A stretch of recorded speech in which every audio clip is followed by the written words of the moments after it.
Fala pessoal, sejam bem-vindos a mais um episódio aqui do canal e hoje eu trago uma notícia quentíssima. O relatório trimestral da Oi com relação ao primeiro trimestre de 2020. Então após a vinheta eu te conto como é que foi o resultado da empresa.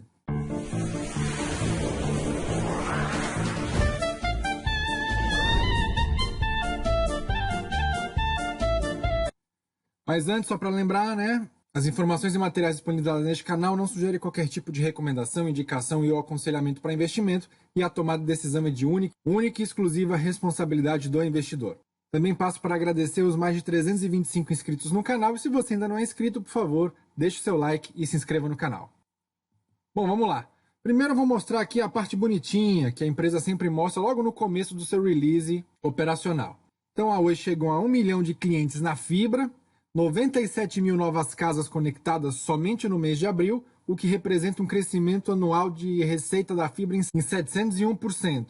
Além disso, houve crescimento de 12% na receita dos planos pós-pago e 38% de crescimento anual na receita de tecnologia da informação no segmento corporativo.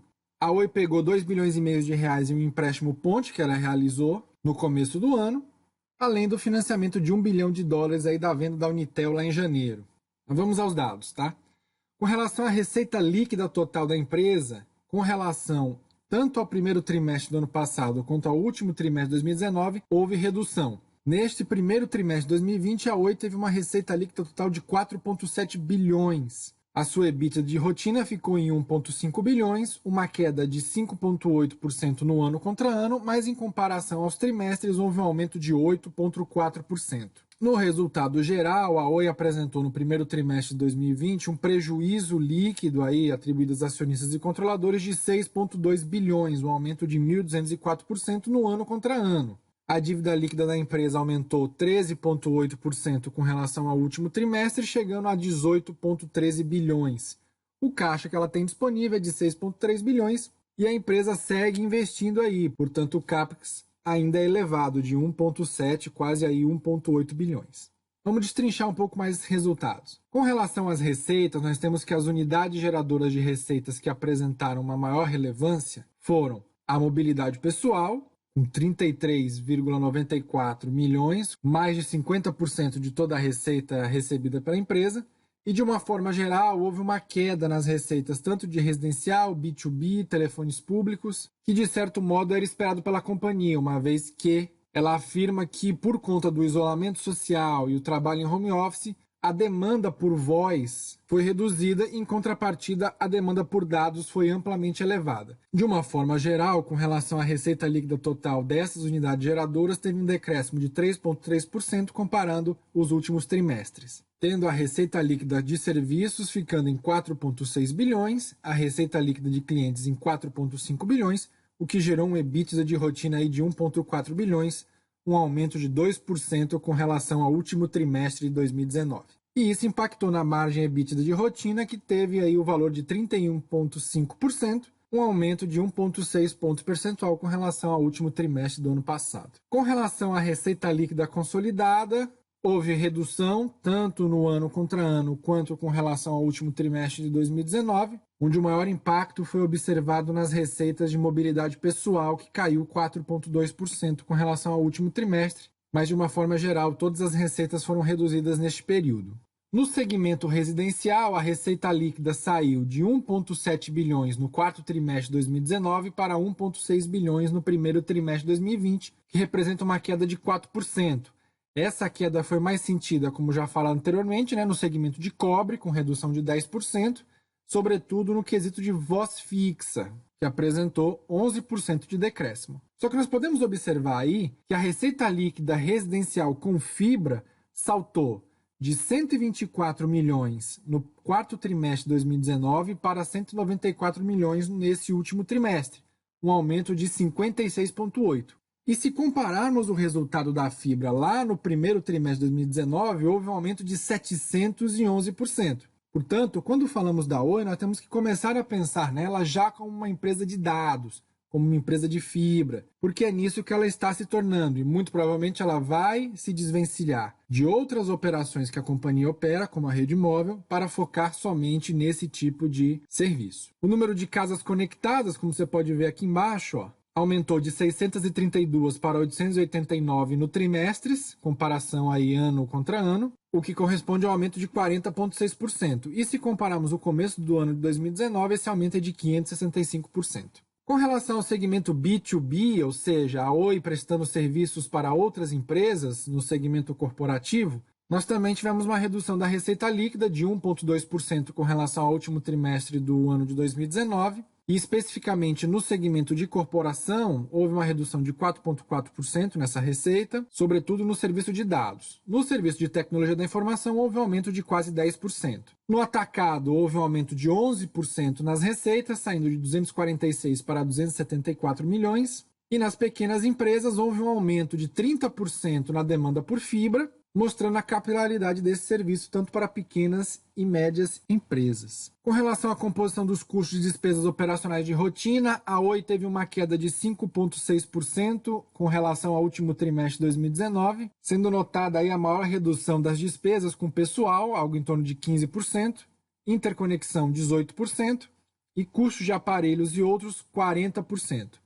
Também houve uma redução de 56,6% com publicidade e propaganda e uma redução drástica da empresa nas operações internacionais, com uma redução aí de 102,9%. Fazendo com que o OPEX de rotina, que é a quantidade em reais suficientes para manter as operações da empresa, fosse reduzido com relação ao último trimestre de 2019 em 8,1%. Então, nota-se que a Oi também vem trabalhando para enxugar os seus custos, o que é importante para manter uma boa saúde financeira, apesar do resultado ter dado um prejuízo de 6 bilhões no último trimestre. Com relação à margem EBITDA da companhia, no primeiro trimestre de 2020 ficou em 1,5 bilhões, um aumento de 8,4% com relação ao último trimestre do ano passado e redução de 5,8% se comparado ao primeiro trimestre de 2019. No Brasil, esse EBITDA aumentou 2% e nas operações internacionais esse EBITDA aumentou 235,4%. Já a margem EBITDA aumentou 3,5% com relação ao último trimestre de 2019, chegando a 32,3%. E o EBITDA, a geração de caixa operacional da empresa, aumentou em 46% quando comparado ao último trimestre de 2019, chegando a 1,9 bilhões de reais. Tendo aí uma margem EBITDA de 40%, bem superior à última apresentada no quarto trimestre de 2019. Com relação a investimentos, a Oi reduziu em 10% os valores investidos no Brasil, saindo de 1,9 bilhões no último trimestre para 1,7 bilhões, mas o investimento em fibra aumentou ainda mais, 21,5%, chegando a 1,07 bilhões de reais. E nos demais segmentos, cobre, DTH, móvel e B2B, houve uma redução desses investimentos como parte do plano estratégico da companhia. No cômputo geral, houve uma redução de 9,9% nesses investimentos, considerando tanto a nível Brasil quanto a operações internacionais. Sendo assim, o resultado financeiro da empresa apresentou um prejuízo de 6,4 bilhões, um aumento de 200% com relação ao último trimestre. No primeiro momento, esse número pode assustar sim, mas a Oi afirma que a principal causa para a variação deste resultado financeiro é a sua dívida em dólar, e por conta da variação cambial muito agressiva no primeiro trimestre de 2020, fez com que essa dívida aumentasse, como a gente vai ver daqui a pouquinho. Com relação ao endividamento da Oi, no curto prazo, corresponde a 0,7% da dívida da empresa, e a longo prazo, 99,3%, sendo aí 24,26 bilhões de reais. Desse montante, quase 9 bilhões está exposto em moeda nacional, que corresponde a 36% da dívida da empresa, e 15 bilhões e meio corresponde à dívida em moeda estrangeira, sendo 63% da dívida da empresa. Pegando a dívida total e subtraindo pelo caixa que a companhia tem disponível hoje, que é de 6,3 bilhões, nós temos que a dívida líquida da Oi apresentou um aumento de 74% com relação a março do ano passado, chegando a 18,13 bilhões de reais. E como é que está o fluxo de caixa da empresa?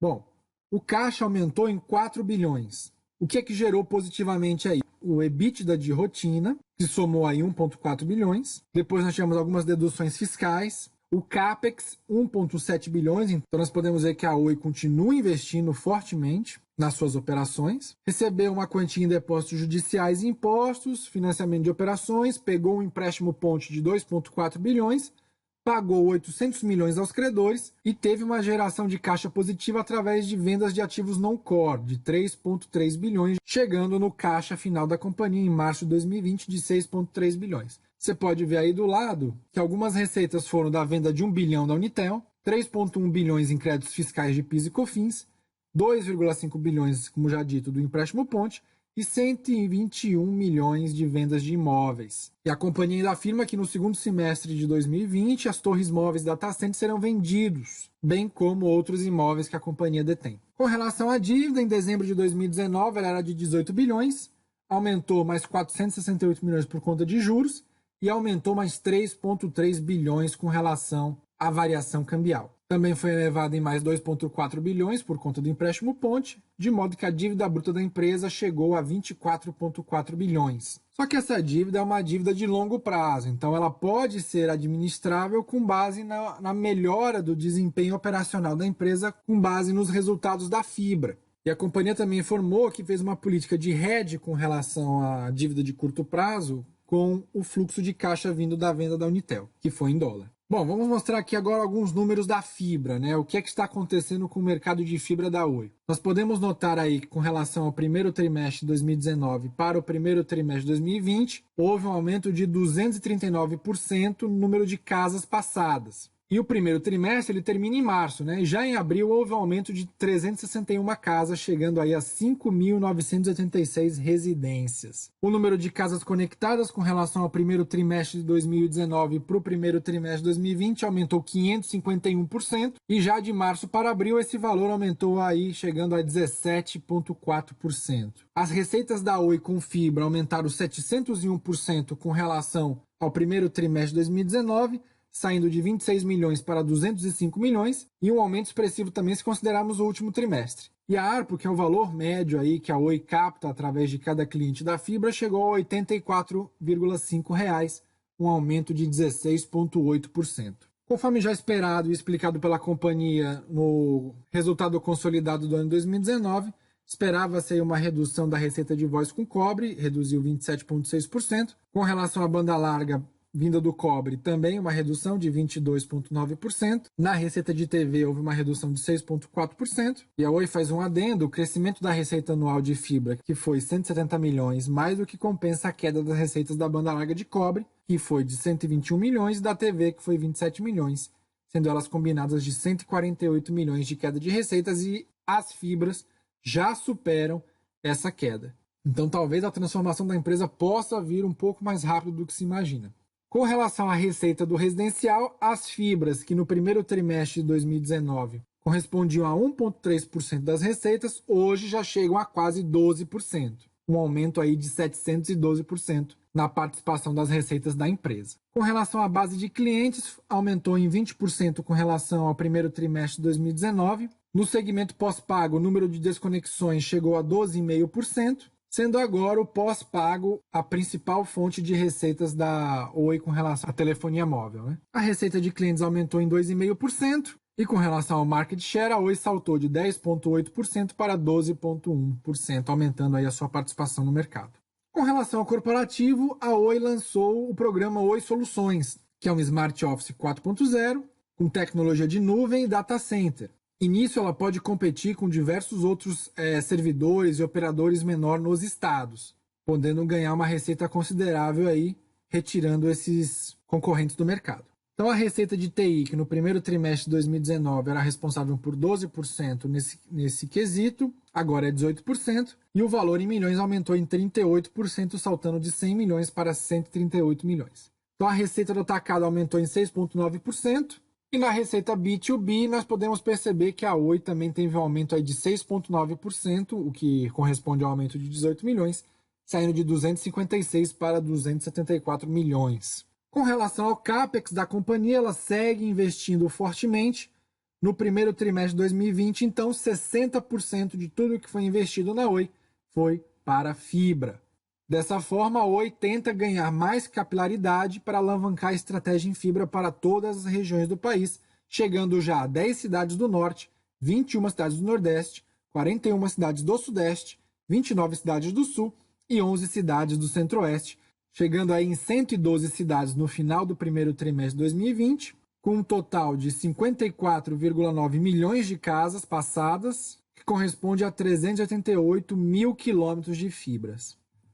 Bom, pessoal, esse foi o resultado do primeiro trimestre de 2020 da Oi. Num primeiro momento, o prejuízo de 6 bilhões aí pode assustar, mas olhando a fundo os números, nós podemos ver que a Oi está passando por um processo gradativo de transformação e a fibra tende a rentabilizar muito mais. Se você gostou, deixe seu like, não deixe de se inscrever no canal e obrigado por assistir até aqui e até a próxima.